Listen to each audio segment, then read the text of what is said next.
Warahmatullahi wabarakatuh. How are you, dear kids? Yes, we are all fine. Please stay at home and look after yourself. Now we will start with the basic operations that we are doing in mathematics. The first basic operation is addition. What do you mean by addition? I'll just explain you with one example. Now, we are going for a stationery shop to purchase books. This is a book of mathematics. The MRP of this book is 240 rupees. Next, we are purchasing science book. The MRP of science book is 319. You want to purchase both maths and science book. And also, you want to purchase the watercolor pens. See, the beautiful color pens. You want to purchase this. The MRP of this is 15 rupees. So the total amount of maths book plus science book plus the color pens is 500. So now you should pay the total amount to the shopkeeper is 574 rupees. 574 rupees. What did the shopkeeper do? He added the maths book amount plus the science book amount plus the color pens amount. So here, how is maths related to our daily life? We do daily work related to maths itself. It would be addition or subtraction. The shopkeeper added the total amount and he set the sum for you. Addition. So here addition is one of the 4 basic operations of mathematics. There are certain terms in addition that are addends, sum.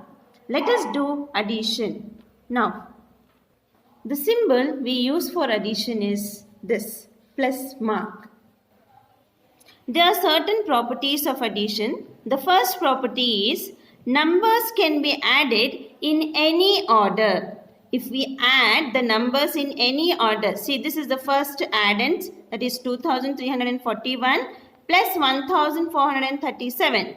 We get the sum 3778. If we interchange the place of the addends, the sum remains the same. The next property is when 0 is added to any number in addition. When 0 is added to any number, the answer is the number itself. For example, here 5678 plus 0. What is the answer that we get? We get the number itself, that is 5678. The next property in addition is when you add 1 to any number, the sum is the successor of the given number. For example, here 6435 plus 1. What do we get? We get the successor of the given number. So, what was the given number? 6435 plus 1 gives you the successor of the given number, that is 6436. So, now we will start doing sums on addition.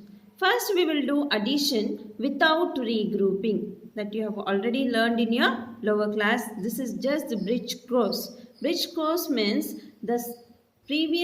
bridge course is nothing but what you have learned in your previous classes, learning once again. It is just to build the gap between the 2 classes.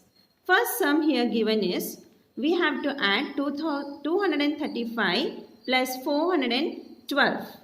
So we should always start addition from the smaller place and move on to the greater place. Which is the smallest place here? Yes, 1 is the smallest place. We have 5 plus 2, it gives you 7. 5 plus 2, 7. No carry over here. We are doing without regrouping. 3 plus 1, 4. 2 plus 4, 6. So what is the sum we got? We got 647. One sum I have done. The next sum you should do it by yourself. We will do addition with regrouping now. So always we should start with smallest place. Which is the smallest place here? Ones. So 7 plus 8 gives you 15. 7 plus 8 is 15. How many digit number is this? Yes, it's 2-digit number. Can I write 15 as it is here? No. See the digit here. This is ones place and this is tens place. So ones place number will be written below ones place, that is 15. 5 will be written below ones and 1 which is left out will be taken as borrow, that is carry over on tens place. Here we have number 3 plus 9 gives you 12. 12 plus 1 carry over, we have 13. So here also the same procedure will be followed. 13 is the answer we got. 3 is written on tens place and 1 carry over on hundreds place. Here 5 plus 3 gives you 8 plus 1 carry over gives you 9.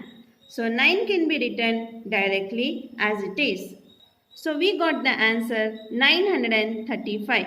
If you get here double digit as the answer. Now for example I am getting 11.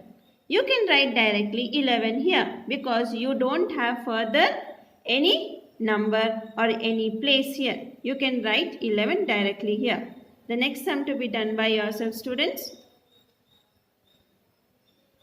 Let us also do one statement sums related to addition. First of all, how can you come to know that the given sum should be added? Read the sum properly.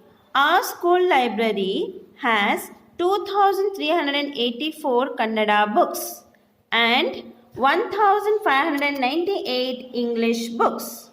How many books are there in the library? They are asking here, the key word here is how many books are there in the library. They are asking the total amount here. So the solution, we should do the statement sums now. So the statement should be written, students. Just writing the number and adding the sum does not give you any value. You will get under 0 you will get if you do like this. For statement sums, you should write with statement. Number of Kannada books, what is the number? 2,384. Number of English books, 1,598. So we should find out the total amount of books. Sorry, the total number of books. We have to add this to numbers and we get the total number of books. Therefore, there are 3,982 books in the library. Now next, we will be moving on to the next operation, that is nothing but subtraction.